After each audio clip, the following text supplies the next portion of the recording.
छोटी बहन विभा माँ के होते हुए भी सिमरन के ही पीछे लगी रहती थी। सिमरन, आ गई हो तो इसे खाना खिला दो। बोल रही है तुम जब तक नहीं खाओगी ये भी नहीं खाएगी।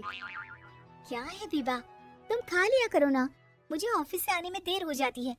और कोई छोटी बच्ची तो हो नहीं तुम जो खाना भी नहीं खाती हो कि दीदी आएगी तो ही खाऊंगी। हाँ हाँ, छोटी बच्ची ही समझ लो। और एक बात, जब आपको पता है कि मैं आपके बिना नहीं खाती हूँ तो रोज रोज क्यों बोलती हो? अरे क्या है ये, दोनों बहनें कम माँ बेटी ज्यादा लगती हो। अरे दीदी की शादी हो जाएगी तब क्या करेगी बोल? जब होगी तब की तब देखेंगे। मैं तो दीदी के साथ ही रहूंगी हमेशा। दोनों की शादी ऐसे घर में कर देंगे जहाँ दो भाई हो। खैर, मामला आया गया हो जाता है। एक दिन सिमरन के पापा जब घर आते हैं, तुम लोगों के लिए अच्छी खबर है। वर्मा जी है ना मेरे दोस्त, उन्होंने सिमरन बेटी के लिए रिश्ता बताया है।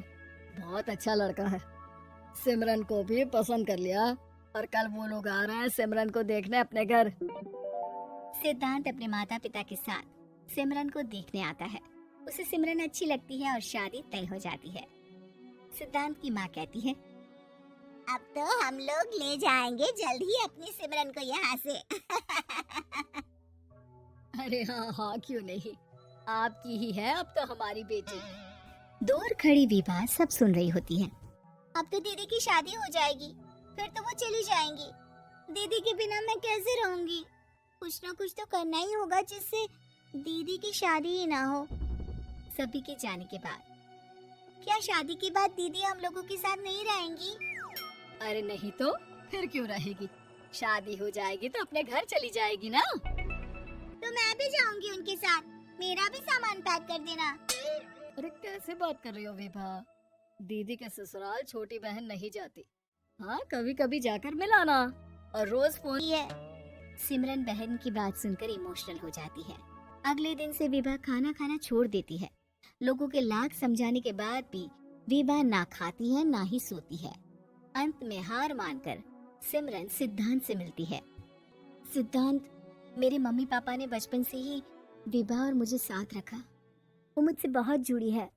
मुझे उसकी टेंशन रहेगी शादी के बाद, क्योंकि वो मेरे बिना नहीं रह सकती है। अरे ये तो छोटी सी बात है, वो हम लोगों के साथ हमारे घर में रह सकती है। जब उसकी अकल आ जाएगी या वो समझ जाएगी कि तुम्हारा घर वो नहीं बल्कि ये है, तो हम उसे घर छोड़ाएंगे, ठीक है? सिमरन खुश हो जाती है क्योंकि वो यही चाहती थी। वो माँ पिता से बात कर लेती है। अरे कैसे बात कर रही हो सिमरन, भला बेटी के ससुराल में हम छोटी बहन को कैसे भेज दे? जमाना क्या कहेगा? अरे तू पागल हो गया है, मना कर दे। इस शादी में इन लोगों का तो ये चलता ही रहेगा, कभी बहन यहाँ आ रही है कभी वो बहन के पास जा रही है। अरे शादी हो रही है, कोई मजाक थोड़ी ना हो रहा है ना बाबा ना। माँ कैसी बात कर रही हो? सिमरन से मैं जुड़ाव महसूस कर रहा हूँ और इतनी सी बात के लिए इतनी अच्छी लड़की को कैसे छोड़ सकता हूँ? सिद्धांत की भी जिद होती है कि वो सिर्फ सिमरन से ही शादी करेगा और होता भी वैसा ही है।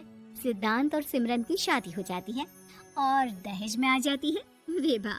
शादी के बाद बुआ सास कहती है, अरे माँ ना, साली आधी घर वाली होती है, लेकिन ये क्या, तुम तो उसे घर ही ले आए। तभी चाची कहती है, सिद्धांत को तो हम लोगों ने सीधा समझा था, लेकिन सबसे तेज तो यही निकला।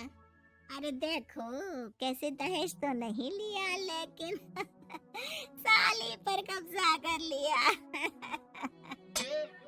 सिद्धांत ने इस और तो सोचा ही नहीं था, लोग उन लोगों के बारे में ऐसी भी बात करेंगे। वो वहाँ से चला जाता है और चुपचाप अपने कमरे में लेट जाता है।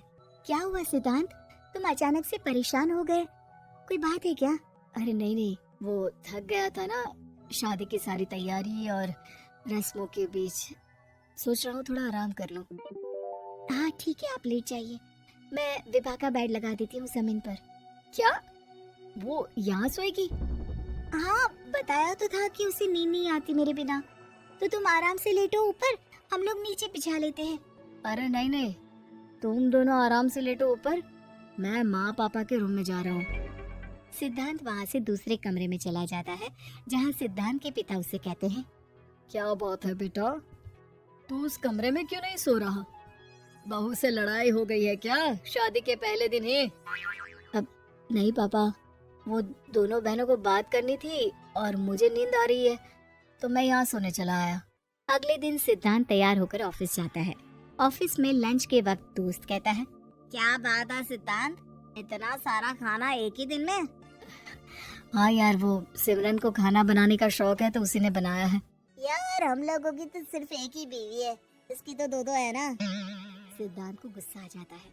कैसी बात कर रहा है तू? अरे तू तो भाग्यशाली है जो बीवी के साथ साथ साली भी आ गई। अरे साली लोगों की तो आधी घरवाली होती है, तुझे तो पूरी की पूरी मिल गई। सिद्धांत का पारा अब 7वें आसमान में पहुंच जाता है। वो खड़ा होकर उस लड़के से लड़ने लगता है। हाँ, मेरी शादी में मेरी बीवी के साथ मेरी साली भी आई है, ये सच है, लेकिन सिर्फ कुछ समय के लिए, क्योंकि उसने सिमरन को बचपन से ही माँ की तरह देखा और यूं अचानक वो सिमरन से अलग नहीं रह सकती थी। इसलिए सोचो, अगर मेरी बीवी उसके लिए माँ का स्थान रखती है तो मेरा दर्जा क्या हुआ? तभी वहाँ बॉस आ जाता है। माफ करना सिद्धांत, यहाँ इस मेंटल लेवल के लोग हैं, जरूरी नहीं साली सिर्फ आधी घरवाली ही हो, कभी वो छोटी बहन तो कभी बेटी भी होती है। वेल डन सिद्धांत। सिद्धांत को अब ऑफिस में कोई कुछ नहीं कहता, लेकिन आस पड़ोस का वो तो वही हाल रहता है। सिद्धांत ऑफिस से घर की ओर आ रहा होता है कि रास्ते में उसे अपनी कॉलोनी का दोस्त मिल जाता है। क्या बात है, चेहरे की चमक बता रही है, शादी से बड़ा खुश है तू? क्यों?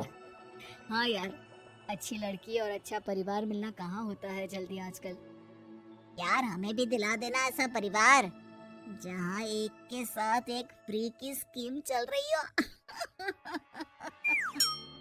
सिद्धांत को फिर गुस्सा आ जाता है। वो दोस्त को मारने के लिए हाथ उठाता ही है कि वहाँ विभा आ जाती है। अरे जीजू रहने दीजिए ना, ये लोग नहीं समझेंगे कि इंसानियत क्या होती है। ये सच है कि दीदी से कैसे दूर रहना, ये मुझे पता नहीं था।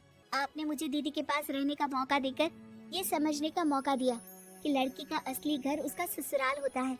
मैं समझ चुकी हूँ, मैं जा रही हूँ जीजू, लेकिन मैं खुश हूँ कि आपने मुझे अपनी छोटी बहन समझा। सभी उन लोगों को देखकर ताली बजाने लगते हैं। विभा अपने घर चली जाती है और सिद्धांत खुशी खुशी